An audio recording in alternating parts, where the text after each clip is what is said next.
Hello বন্ধুরা, শুভ দুপুর। চলো আজ দুপুরবেলা কি রান্না করেছি।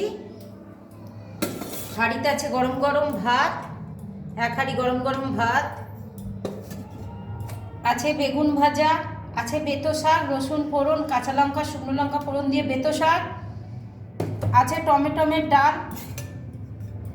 দাঁড়াও দেখাই, এই দেখো থক থক মুসুরির ডাল টমেটো দিয়ে করেছি, সর্ষে ফোড়ন, শুকনো লঙ্কা, কাঁচা লঙ্কা দিয়ে।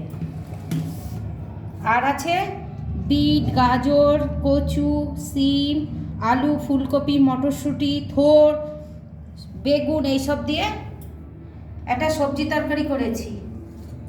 আর আছে অলকা মাছ, একটু গামাখা মতন করেছি অলকা মাছ। আজ দুপুরে বেশি কিছু রাঁধিনি, যা রান্না করেছি তোমাদের সাথে শেয়ার করলাম। ভালো লাগলে পাশে থেকো, আর যারা নতুন তারা আমার পাশে থেকে ইউটিউব চ্যানেলটা এগিয়ে নিয়ে যাও, ফেসবুক, ইনস্টা, তোমরা আমার পাশে থেকো। চলো টাটা।